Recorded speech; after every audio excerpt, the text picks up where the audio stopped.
Assalamu alaikum wa rahmatullahi ta'ala wa barakatuhu. Ko salminde e juurade e holdemo ɗo seeɗa e korde tongode ay ɗo woɗo alhamdulillahi alhamdulillahi ɗo ko rabbil alamina ay kowal nani sidda nani ay rabbil alamina sidda nani kowal nani joni noon ganda sidda kala tawa ɗiɗi gon ɗon kowal goto won ɗon kadi sidda ene wonda e portal dow sidda e portal lesta jaadi sidda e tulal jaadi kono kowal e kowal mbawa fawdirde sidda e sidda mbawa fawdirde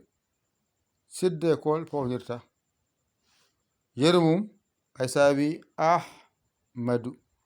ay ɗo ko goto kono mbiɗa muhammadu ay muhamma ay oɗo mim ay ɗiɗi nani wadde muhammadu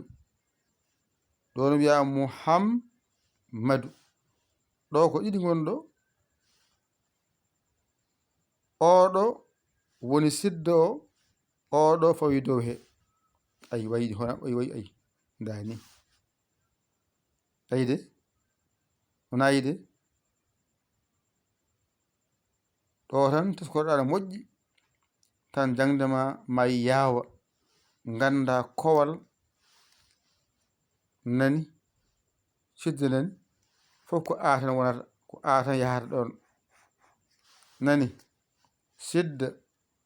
kala toɗaɗo e dow har feere ɗiɗi goni ɗon kowal goto won ɗon sidda kala ɗo tawɗa ɗum har feere woni dow muɗum ɗiɗi makko gon ɗon yeru mum ko ɗo ay ɗo mim nani sidda nani wadda ay mim nani ɗo yen ay ɗo rabbi ɗiɗi gon ɗon ay ko ni wano ay ni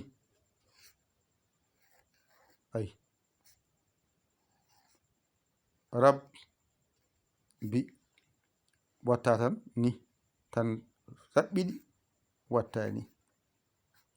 ay rabbi wadde ngal o sidda wonti oɗo o wonti oɗo ɗo ko ma mbiya rabbi ɗo ko mbiya rabbi wadde a faami o moni sidda nani ay desnani ay nani ay woni ay sidda nani maskal nani wadde wiya rabbil alamina ɗo ko alhamdulillah ay ɗo nani ay nani lillahi ɗo ko rabbi ay o muni ay ayde famide hankkadi noon no jarta aɗa yi aɗa faama ɗo tan woni ko ekkorde nde tan haqqille ma wawa tongade ɗo ene miijo hen ene yaha hen ene yirlo hen ha yiita lawol haade aredema ƴettu ɗum ekkorde ma mbaɗa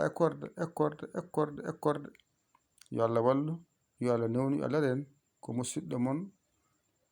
guiɗo moon saabu Allah Yaya Ly Kola Sénégal